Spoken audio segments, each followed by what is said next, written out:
Hello everybody and welcome to Gene's Reviews. Reviews from a regular dude.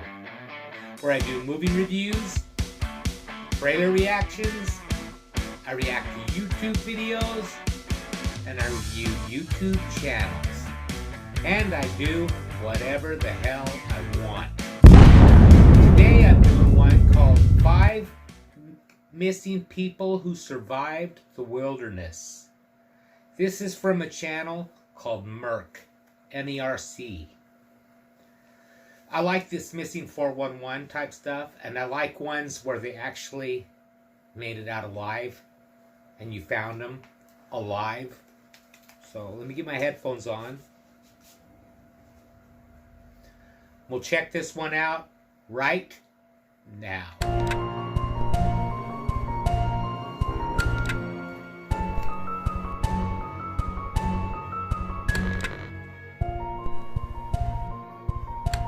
I've never seen this channel before.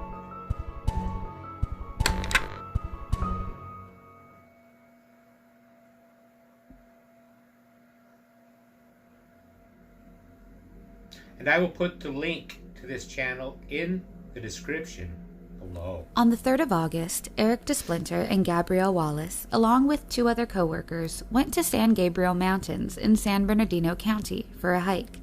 They wanted to train themselves for a hike that was to take place at the end of April. During the training hike, the co-workers headed back down the mountain, but DeSplinter and Wallis decided to continue on. They didn't come back from the hike that day.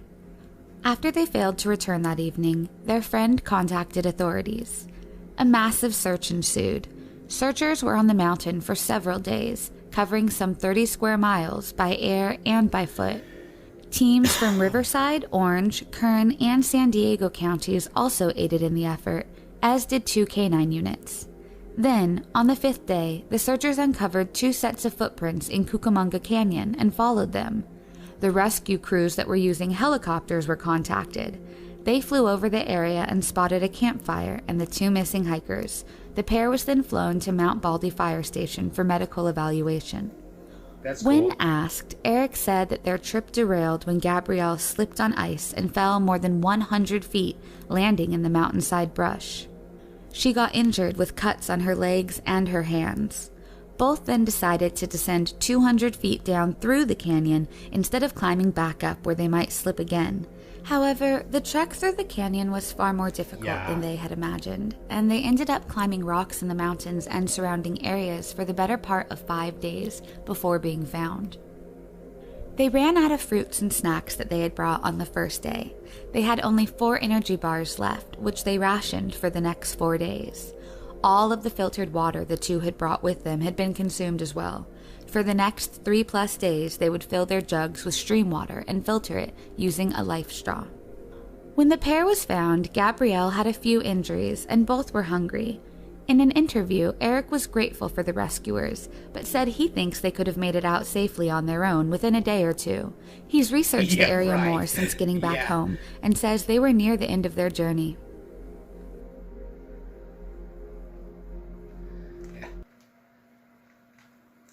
I will say one thing, at least they were prepared. Like with the life straw and all that, it looks like they knew a little bit about what they were doing. But, I mean, give credit where credit's due. I think they saved your ass, personally. Madeline Connelly, 23, lived in River Forest and was an experienced hiker. In May of 2017, Madeline had a job interview in Alaska for managing a bakery. In early May, on her way to Alaska, Madeline visited her uncle in Montana.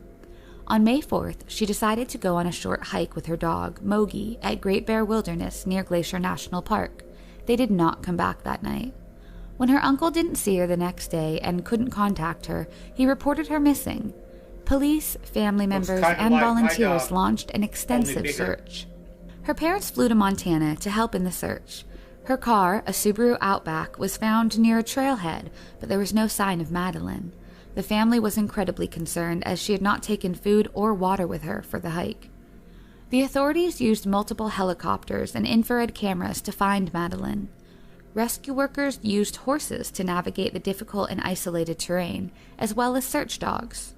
During the first day of the search, searchers found human shoe prints, followed by bear tracks. Initially, the searchers thought she may have encountered a bear and was attacked or was chased, but they did not find any signs of torn clothing or blood to indicate that she was attacked by a bear. The search went on for the next 5 days without any clue of her whereabouts. Then, after 6 days, on May 10th, Madeline was finally found by rescuers alive in a heavily wooded area about 4 miles from where she had parked her car at the trailhead. Other than being tired and hungry, she and her dog were completely fine.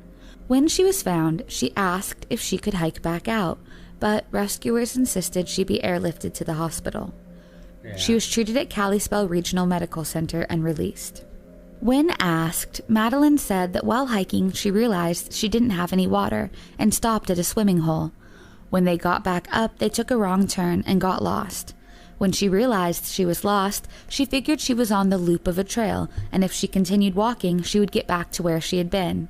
She said she likely hiked 10 miles a day for a couple days, but slowed down after due to exhaustion. Connelly said she survived by drinking water out of creeks and streams. She did not have much to eat, and she was unable to start a fire at night to keep warm in the near-freezing temperatures. All she was wearing was overalls, a sweater with a hood, and a t-shirt. Her dog kept Madeline warm as they slept under the shelter of large trees at night. She found animal bones and excrement to feed Mogi to keep her alive. After the rescue, Madeline stayed in Montana for the summer and skipped her job interview in Alaska. I love dogs. I've always been a dog person. I've never been a cat person. I don't hate cats or anything like that, but we've always had dogs, and I love them. They'll take care of you. I just like their personality, everything about them. They're great. You know, I was thinking, that's a pretty good weight loss plan. Get lost in the wilderness. Of course, you got to know if you're going to be saved or not. But, I mean, hey, if you got lost for like a week and survived drinking water and then they rescued you, I'll bet you could lose 10, 15 pounds. Easily. Probably not the way you'd want to do it, though, huh? Amanda Eller is a 35-year-old yoga instructor and physical therapist from Hawaii. She lived with her boyfriend, Benjamin Conkle, and was an avid runner and hiker. On May 8, 2019, Amanda had a day off and didn't have any plans for the next day. When Benjamin left for work, Amanda was meditating. Later that night, Benjamin got home to find Amanda wasn't there and that she hadn't texted or called him all day. The next morning, when Amanda didn't arrive home, Benjamin reported her missing. Benjamin provided a list of the places that Amanda usually visited, one of which was a Macao Forest Reserve, Wow, that's cool. which was a place she often hiked alone. The police searched the reserve and found Amanda's white Toyota RAV4 in the parking lot of the reserve at around 9:50 a.m. Police found Amanda's car keys under one of the car's tires, and her wallet, a backpack, and a full water bottle and cell phone were found inside the car. Pretty smart. Her running shoes Stick it were under missing your from both tire her so you home don't and lose the it car, out in the woods. leading police to believe Eller could have gone for a run in the park. On May 13th, 5 days after Amanda was last seen, Amanda's parents received a package from Amanda. A surveillance video in a nearby town, Haiku, would later show Amanda in a store at 10:11 on May 8th. She bought a tea and a power bar and then mailed a Mother's Day package from the post office to her parents. An extensive search of the reserve was carried out after Benjamin had reported her missing, but 3 days after Amanda had disappeared, the search was called off. But her family, friends, and volunteers never gave up and kept looking for her. Thanks to tens of thousands of dollars in donations, the family was able to keep the search alive. The reserve is more than 2,000 acres and is surrounded by thousands more acres of dense forest, full of steep ravines, lava rocks, giant ferns, and thick vegetation that often must be hacked with machetes. More than 1,000 volunteers searched streams, caves, and thick vegetation for days. The rescue teams had been combing a 1.5-mile radius from where Amanda's car was found.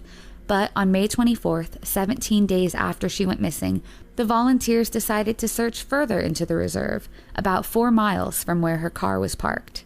The volunteers, who were in a helicopter on their last 10 minutes of fuel, spotted Amanda waving up at them at about 3:45 p.m. near the Kailua Reservoir. She was in a creek bed with waterfalls on both sides. She was airlifted to the nearest hospital and made a full recovery. Amanda said that she had intended to go for a short trail walk. At some point, she went off the path and decided to take a break and meditate. When she resumed walking, she became disoriented. She spent hours trying to find her way back to her car, but continued in the wrong direction. 3 days into her hike, she fell 20 feet off of a steep cliff and fractured her leg, after which she moved very slowly. Yeah, I'd imagine. She ate wild berries and guava that she had foraged in the jungle and drank water only when she thought it was clear enough. At night, she covered herself in ferns, leaves, and anything she could find on the ground. Some nights she slept in the mud. She had lost her shoes after several days when they got washed away in a flash flood while she was attempting to dry them out. On May 24th, Amanda was near a stream searching for something to eat and a place to spend the night when she saw a helicopter and waved to get their attention. She had heard several helicopters since she had went missing, but none of them could spot her. When she was found, she had lost 7 kilograms, which is about 15 pounds in weight. She had been severely sunburned, and her ankles and feet were chewed up from the rough terrain. In an interview, she described her ordeal as a spiritual journey to stay alive. While Amanda's story attracted international attention, and she was praised for her resourcefulness in surviving more than 2 weeks in the forest, she also got some criticism for comparing her ordeal to a spiritual journey. I can understand that. Amanda soon posted a video on a Facebook page dedicated to her search, describing her misadventure and thanking her rescuers and supporters, as well as explaining her previous remark. She apologized for being irresponsible and for describing her ordeal as a spiritual journey. She admitted her journey could have been a lot shorter if she had been better prepared. Yeah. She said, quote, "I was naive, and it was irresponsible of me to head out into the woods that day the way that I did." End quote. Instead of considering it a spiritual journey, she should consider it like a life experience. Don't do that shit again. My opinion. She admitted to it, though, afterwards. On July 12, 2019, Cheryl Powell, an experienced hiker and camper, along with her husband, Joseph Powell, went on a camping trip to Grandview Campground in the White Mountains. After looking around for a few minutes, they agreed on a campsite. While her husband repositioned their Jeep, Cheryl took their dog, Miley, for a quick walk. After parking the car, Joseph couldn't find Cheryl and Miley anywhere. He searched the area, honked the horn, and called for her, but couldn't find her. He searched for almost an hour before calling the authorities. Search and rescue teams began their search immediately. They used ground and air support from local, state, and federal agencies. They used dogs, helicopters, and drones with satellite and thermal imaging cameras to look for Cheryl. Authorities interviewed people at the campground and used a loudspeaker to call out for Cheryl. For 4 days, the search and investigation bore no fruit. Authorities couldn't find anything suspicious in their investigation. Authorities considered the possibility that Cheryl... It's amazing how you can get lost so easily and disoriented someplace like that, because she was just walking her dog. You wouldn't think she would have got that far away from their Jeep. But she just lost track of where she was, I guess, and just kept going in the wrong direction, further and further and further. May have been abducted. Then, 4 days later, searchers would find Miley barking about 2.5 miles from the campground. A short while later, they found Cheryl Powell alive but exhausted, about 200 yards away from Miley. Cheryl was then taken to the nearest hospital for medical clearance. Cheryl told authorities that during the walk, a man jumped out from behind a tree and threatened her and her dog. He said, quote, "The first thing that's going to happen here is I'm going to use this knife on your dog. And then if you don't let me have my way with you, I'm going to use it on you." End quote. Cheryl said the man had grabbed her by the wrist. She managed to wrestle free of his grip, grabbed her dog in her arms, and ran away, not stopping until she was sure the man was not chasing her. But after she was able to escape her would-be attacker, she realized she was lost in the wilderness. Being an experienced hiker, Cheryl focused on getting food and water to keep herself and her dog alive. She managed to find water and a cactus to eat to keep her energy up. She rationed a turkey treat that she had had with her for Miley. She only hiked at night to avoid dehydration and crossing paths with rattlesnakes. She had seen some helicopters passing by as they searched for her, but realized they were looking in the wrong direction. She decided she needed to get to higher ground to be spotted by them. She tied Miley to a tree near some water and went up to look for helicopters. A few hours later, both were found. Cheryl described the man as a white male with tanned skin, bald head, dark eyes, and brown eyebrows, under 6 feet in height and about 180 pounds. He was around 50 years old, and she recalls that he had a southern accent. Hope they got him. On the afternoon of March 16, 2014, 22-year-old Sailor Guillamas from Ventura, California, had decided to go hiking with her friend Brandon Vega in Santa Barbara County. Both were not experienced hikers, and the terrain was far more treacherous than they had planned for. As it started to go dark, both struggled to find their way back to their car. At some point, they apparently tried to use lights from their cell phones to illuminate the path, but it wasn't enough light, and Guillamas fell and fractured her left leg.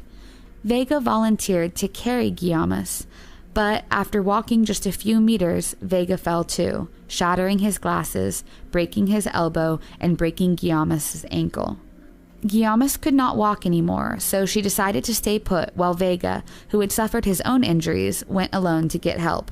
This would be the last time she saw him alive. Wow. Guillamas would yell throughout the night and the rest of the next day for help, but to no avail. The next afternoon, her lungs had given out and she had stopped screaming.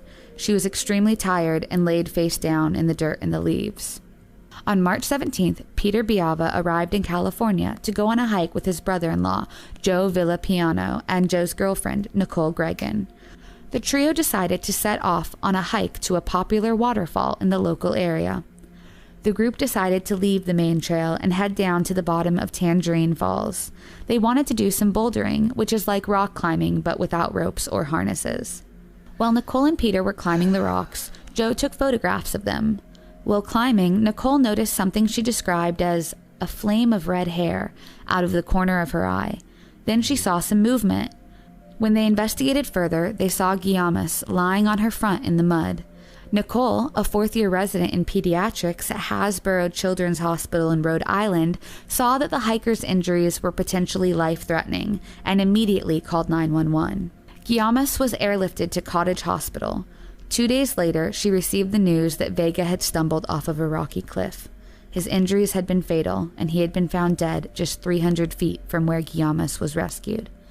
The three hikers would later find Guillamas in the background of one of the photos that Joe had taken on the trail, even though they had not yet spotted her.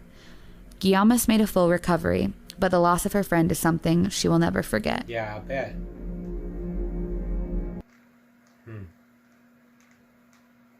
Well, that sucks. I mean, it's good that she survived. But, oh well. That's why I don't go hiking in the woods. I mean, I would, but not too far, you know.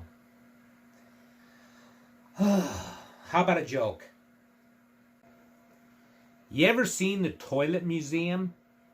Man, it's a real shit show. Thank you, everybody. Make sure you like, comment, subscribe, hashtag Mean Scene, all that fun stuff. And I will see you